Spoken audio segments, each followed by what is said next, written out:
The man sat barefoot on the linoleum floor, eyes fixed on the flickering fluorescent light above him.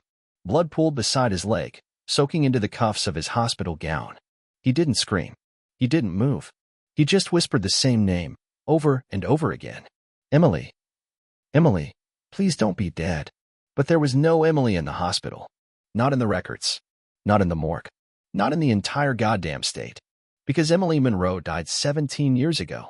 And she was never his daughter. It was always the mornings that scared him most. Thomas Hale would wake up in the strange bed, wrapped in unfamiliar sheets, his heart pounding like he'd been running for hours. He never remembered the night before.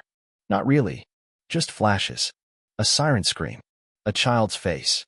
A woman's hand smeared in something dark. The way the air always smelled like bleach and sorrow. He'd wake up screaming sometimes. Other times, just sweating through the mattress. But what terrified him wasn't the fear, it was the silence after. The slow, creeping realization that he didn't know where he was. Or who he was. "Good morning, Mr. Hale," said the young nurse with tired eyes and a clipboard clutched too tight. "Do you know what day it is?" He didn't. He never did. The room was white, the kind of white that made everything look wrong. Clinical. Too clean. One window, sealed shut. A tray of untouched food. A photograph taped to the wall. A man with a little girl on his shoulders, both laughing under a cascade of autumn leaves. The girl looked familiar. Too familiar. Like a dream he kept having, one where she ran toward him, and he couldn't move. Couldn't reach her. Couldn't stop what came next. But the man in the photo? That wasn't him. Not exactly. That face looked like his, sure, but somehow older. Or maybe younger. It was the eyes. The man in the photo had clear eyes. Purpose. Thomas only saw ghosts when he looked in the mirror. Dr. Lennox came in around 10, wearing his usual wool-blend suit like it wasn't 90 degrees outside. He was the only one who didn't flinch around Thomas. He spoke calmly, with an empathy that felt rehearsed. "We had a good session yesterday," Lennox said, taking a seat. "Do you remember what we talked about?" Thomas shook his head. He wished he was faking. Faking would be better. "You mentioned a girl named Emily," Lennox continued. "You said she drowned." Thomas's hands clenched. The name hit like a spike in his chest. "Emily. She's my daughter," he whispered. "She's 5. I took her to the lake. I told her I'd watch her." His voice cracked. "I lied. I looked away. She was just gone."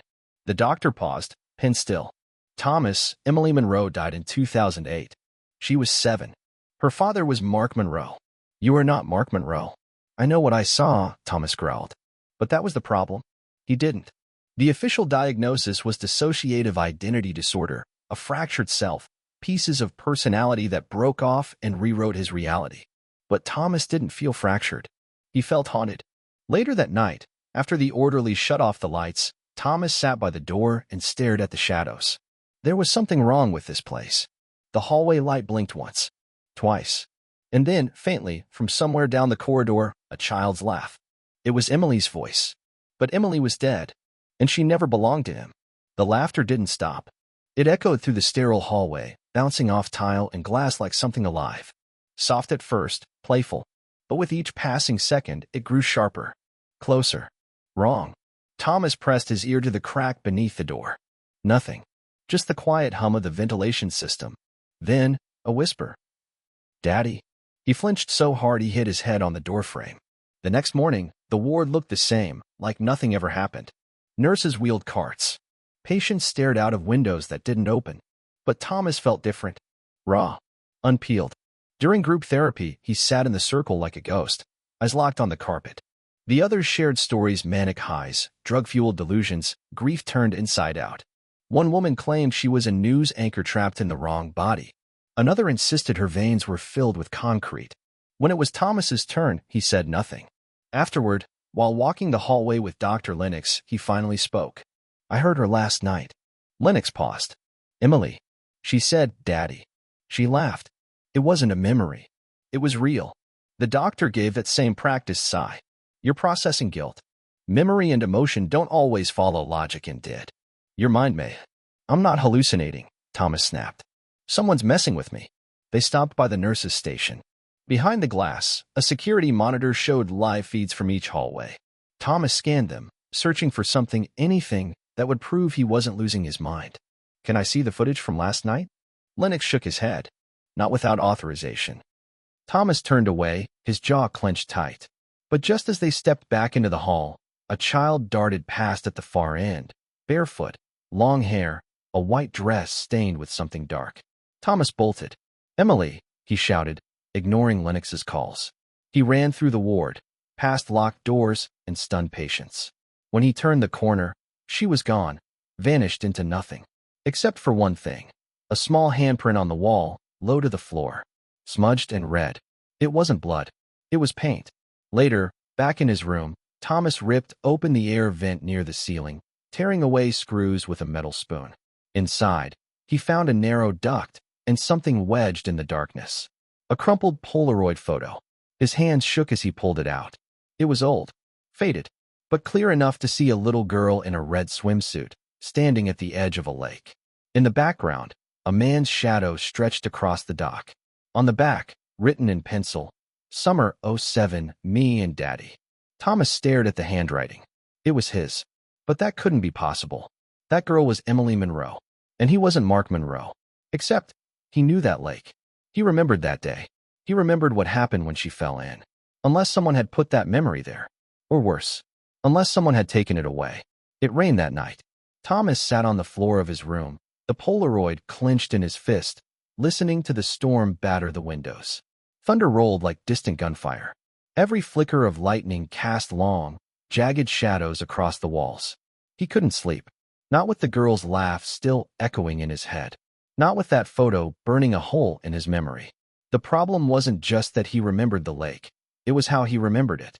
The wind in the trees. The cold sting of the water. The way her tiny hand slipped from his. He remembered drowning. But he hadn't died. She had. Unless. He stared at the mirror above the sink. The face that stared back was tired, older than it should have been, but it was his. He touched the scar just above his eyebrow. Faint, barely visible unless he tilted his head just right. He'd had that scar since childhood. Or had he? At breakfast, Thomas sat across from a patient named Devin, a man who claimed the CIA had implanted thoughts into his skull using supermarket intercoms. No one ever talked to Devin. But today, he was watching Thomas closely. "You've seen her, haven't you?" Devin asked, picking at his oatmeal with a plastic spoon. "The girl." Thomas froze. Devin leaned in, lowering his voice. "She crawls through the vents. Laughs when people sleep. She only shows herself to the ones who can't remember." Thomas's blood ran cold. "I saw her once," Devin whispered. 10 years ago. Back when I still knew my name." Thomas pushed away from the table, breath shaking. He stumbled back to his room and locked the door. In the drawer beneath his bed, he kept a notepad. He'd written in it every day since arriving. Journal entries, dreams, pieces of conversations. But when he opened it, half the pages were gone. Ripped out. He flipped to the last entry. Dated 3 days ago. "I found her again. By the lake. She was crying. I told her it wasn't my fault. But she said it was. Said I pushed her." Thomas recoiled. He didn't write that. He didn't remember writing that. He turned to the next page. One line scrawled in red ink. "You aren't Thomas." The door burst open. 2 orderlies rushed in, grabbing his arms, yanking the notebook from his hands.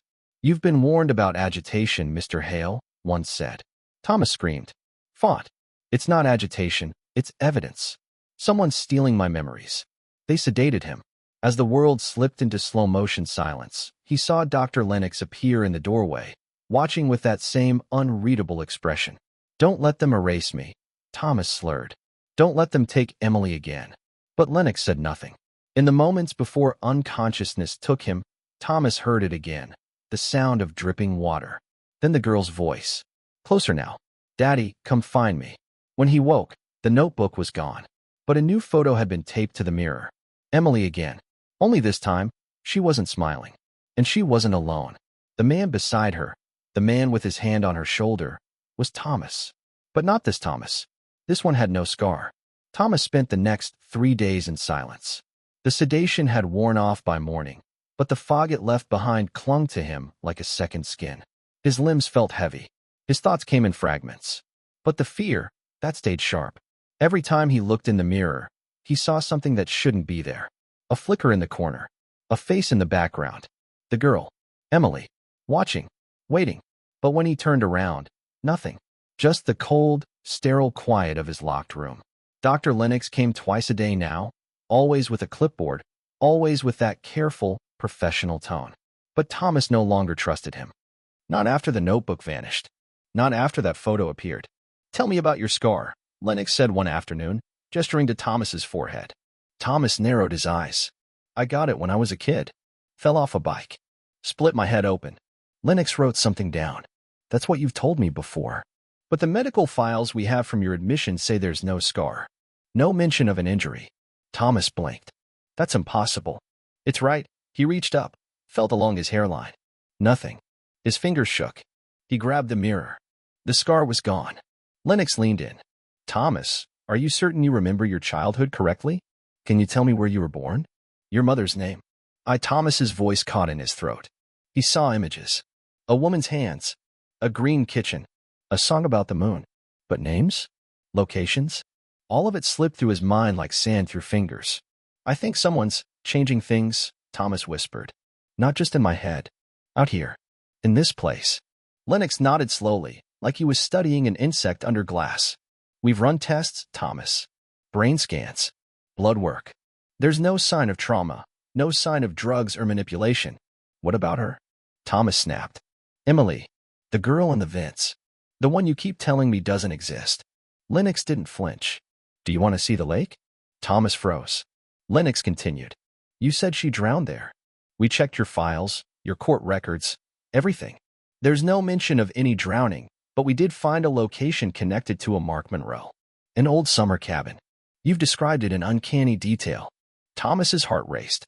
"Take me there. We can arrange a supervised visit," Lennox said. "But only if you cooperate." That night, Thomas lay awake, staring at the photo taped to the mirror.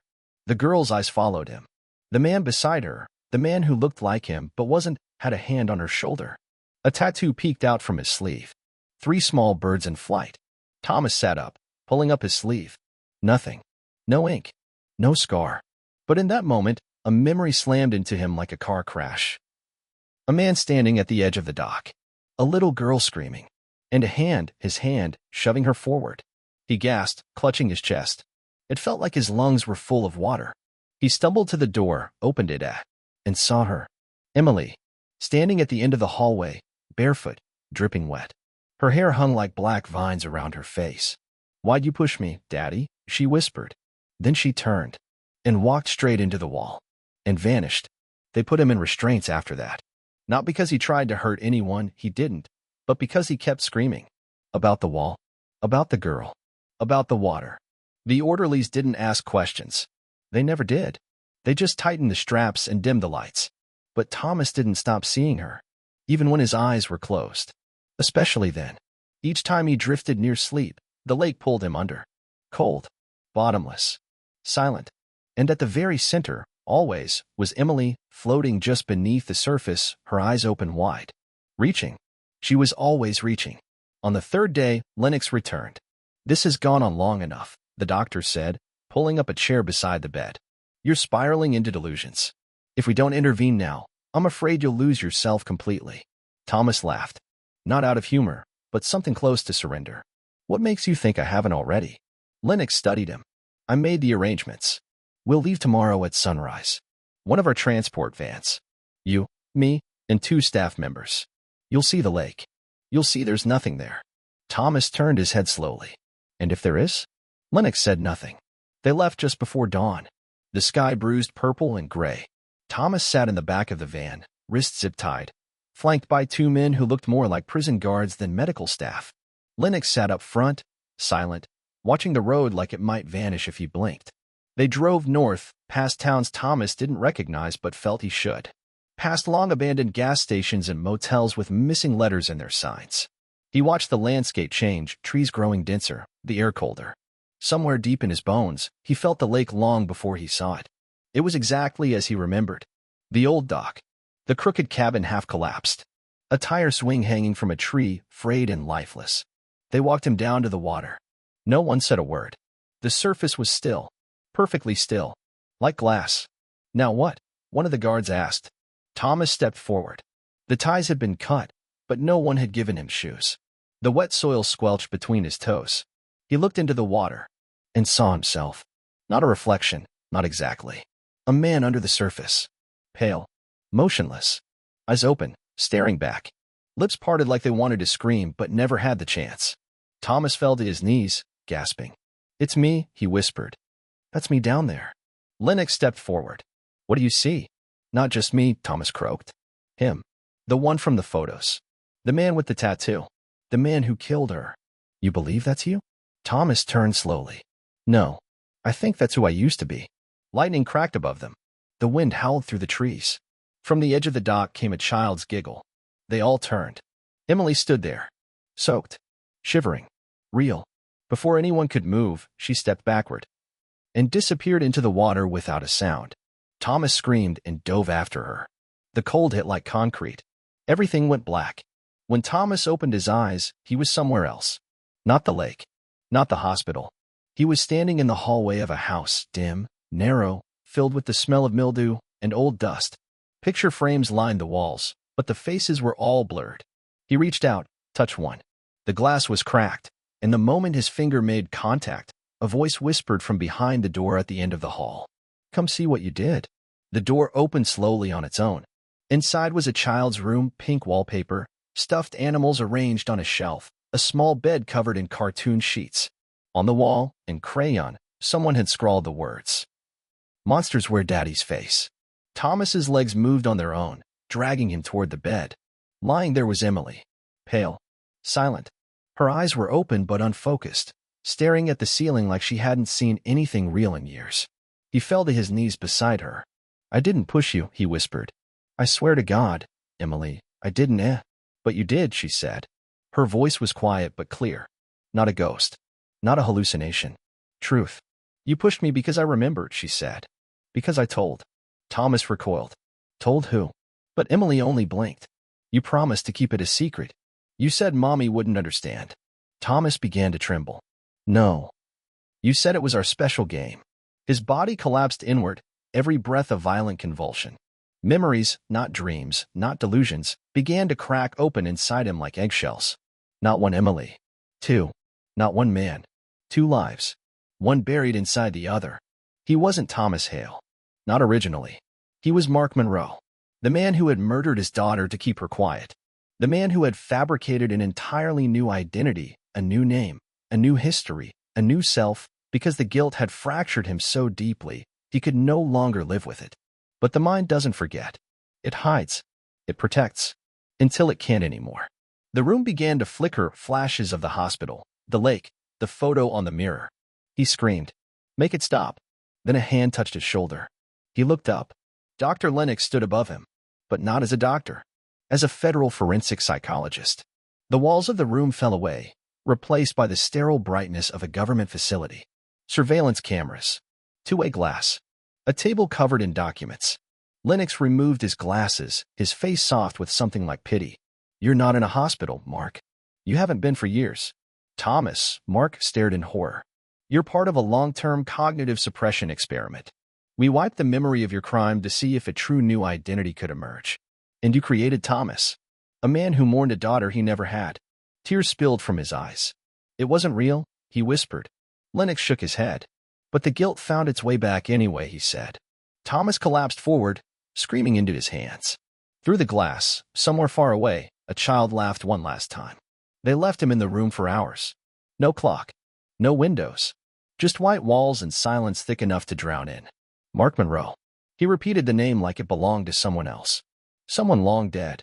But every time he said it, something inside him cracked a little more, like the name had teeth and was chewing its way through the walls Thomas had built to survive. He remembered now. Not all at once, but in pieces. The lake. The scream. The silence. And before that, the real monster. The one Emily saw in the dark. The one who wore Daddy's face. He hadn't meant to kill her. That part was true. But he had meant to silence her. The night she told her teacher something she wasn't supposed to. The night CPS came knocking. The night Mark saw everything unraveling: career, marriage, custody. He'd taken Emily to the lake to talk. He told her not to be scared. And then she slipped. Or he let her. He would never know for sure. But when her body vanished beneath the water, he hadn't jumped in. He hadn't screamed for help. He had watched. Then he ran. And someone else was born. Thomas Hale, the grieving father of a daughter who never existed. The government found him months later, raving in an alley about a child no one could find. But instead of prison, they gave him something else. Amnesia. Rebirth. Reinvention. A living experiment. The door clicked open. Dr. Lennox stepped inside, followed by 2 men in suits. One carried a file. The other, a set of handcuffs. "It's time," Lennox said quietly. Thomas, no, Mark, stood slowly. He didn't fight. "What happens now?" he asked. "You're being remanded into federal custody," the agent said. "There'll be hearings. Possibly a trial. But the evidence is substantial." Mark nodded. "She was 7. The agent paused. "Yes." Mark's voice broke. "And I killed her." No one answered.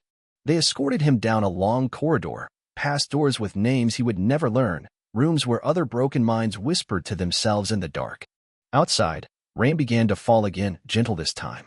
Almost kind. As the van pulled away from the facility, Mark stared out the window, watching the trees blur past. And then, reflected in the glass, a face. Small. Familiar. Emily. Sitting beside him. "You remembered," she said. He couldn't breathe. "I'm sorry," he whispered. She smiled. "You will be." Then she was gone. Just like before. But this time, he didn't look away. The lake wasn't behind him anymore. It was inside him. And it always would be.